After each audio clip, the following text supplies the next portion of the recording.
The first episode of Only Murders in the Building opens with an evacuation. When two old men are running down the stairs, they realize they have forgotten someone and run back. When they enter the room, a woman sits over a dead body. Flashback 2 months earlier, before the three of them had met. We first meet Charles Hardin Savage when he is crossing the road. He is thinking about a podcast he had recently listened to about true crime. He runs into longtime fan. A guy tells him about how he and his father used to watch him on Brazos. He awkwardly asks if they want a photo, but they decline and ask for one of themselves. We are then introduced to Mabel Mora, a girl thinking about the latest true crime and how she thinks about stabbing a robber to fall asleep. Lastly, we meet Oliver Putnam, a director that is thinking about true crime. They all live in the Arcania, a hotel. One day Charles goes into an elevator followed by Oliver, where they try to close the elevator, but people slowly come in. This is when the three of them meet for the first time. Later that day, all of them are listening to the latest episode of a podcast on true crime. In the middle of the episode, when they are about to find out what is in the dog's mouth, an alarm goes off in the building, forcing everyone to evacuate. When Charles is leaving, he sees a man in a hoodie going back up. He tries to ask the staff what is happening, but they reply they are also finding out too. He goes to a restaurant called Le Brizzy's. Charles continues listening to the podcast episode when he is interrupted by Oliver asking to join him. They realize that they were both listening to the same episode. This is when Mabel walks in. Oliver waves her over and she finds out that all of them listen to the same true crime podcast episode. They decide to head back to the hotel, and they find out that there has been a suicide on the 9th floor and are warned to not go there. They decide to go to the 8th floor and sneak up to the 9th and check out the body. They see the deceased person and quickly run off. A police officer finds them outside and they explain that it couldn't have been a suicide and that it was a murder. The officer says that they are just a bunch of true crime nuts and it had to be a murder. She says that he had late payments on bills and that they should be happy to be alive. They return to their normal rooms and lives. Charles realizes that the deceased guy was carrying a garbage bag. Why would he do that if there is a garbage chute on each floor? He goes to the elevator when he runs into Mabel with the same idea and Oliver. They go through the trash and find the notes he left. They figure about starting a podcast. They figure out that the guy was trying to get his package, but it was getting sent to the wrong hotel room. Charles and Mabel decide to break into the room, and they steal the package and find out that it was a wedding ring. Meanwhile, Oliver is at his son's house.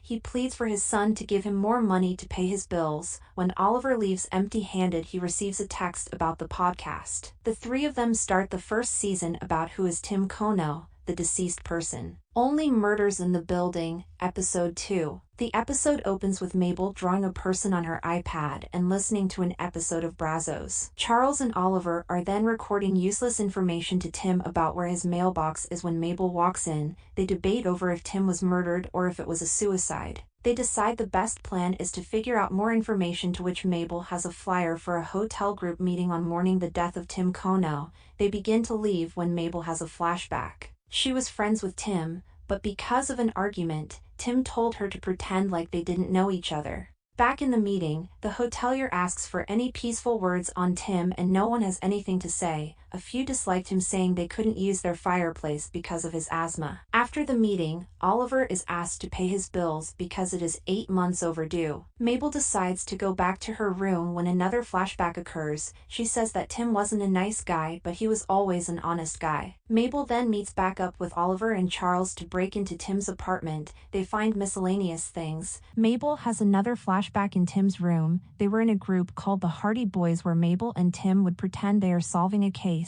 They then met Lucy and Oscar. They would eventually attend a party where Oscar would kill Lucy. Mabel says this is the only lie he ever told. They then go back to Charles's apartment when she asks if they are serious with this podcast because they need to be respectful even if people didn't like Tim. She leaves. Mabel then talks about Tim, about who he was and how he was a good guy. She records it and saves it because nobody else did. Only Murders in the Building, Episode 3. The episode starts with a flashback to 2005. It shows Oliver pitching a musical play idea. It seems to be his first time, and Oliver is convincing Teddy, an investor, to give him a chance for his musical. He brings up an analogy of dating a woman better looking than him. Giving him a chance means he won't lose much and he has all to gain. The episode is called How Well Do You Know Your Neighbors? Mabel in the present day is sketching images of all the neighbors Oliver and Charles are talking about if they trust their neighbors at the start of the podcast episode. They then decide to check in on Mabel. This is when Oliver receives another warning that in 24 hours his electricity and water will be cut if he doesn't pay up.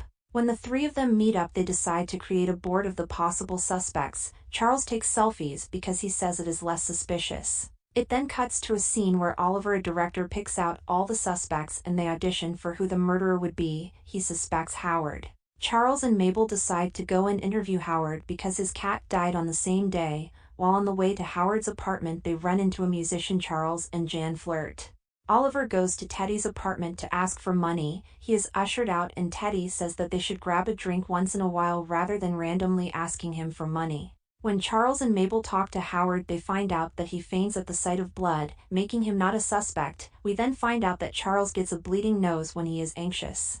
Oliver decides to sell the poster of his failed musical. In the elevator he runs into Charles, and Charles tries to convince him not to sell it, saying it is not a failure but an opportunity. Charles decides to help Oliver out by paying for the recording equipment for the podcast. Meanwhile, Mabel goes to Oscar's apartment where his father answers the door. He tells Mabel to leave his son alone. Oliver goes back to Teddy's apartment to convince him to invest in the podcast, saying that they have a lead and it is his only chance. Teddy gives in and says yes. Later that afternoon, Oliver takes his dog out for a walk. In the elevator he runs into Sting, a musical superstar that lives in the building. Sting is aggressive and agitated. He dislikes dogs, even going to kick Oliver's dog. Oliver then goes to tell Charles and Mabel that they got an investor and he was forced to release the first episode. When Oliver goes back to his apartment, there was a note telling him to stop the podcast and that his dog had been poisoned. Only Murders in the Building, Episode 4. The episode opens with Charles looking at a basket of makeup and Bugs Bunny and Porky Pig standing behind him. Oliver calls Will to help with his dog being poisoned. Mabel is seen reading a note found by Tim Kono. The episode is called The Sting. Charles and Mabel walk into Oliver's apartment and they discuss the note and his dog's poisoning. Oliver suspects Sting because he hates dogs. They decide to ask Cinda from the podcast, and Charles arranges a meeting with Cinda by asking a friend.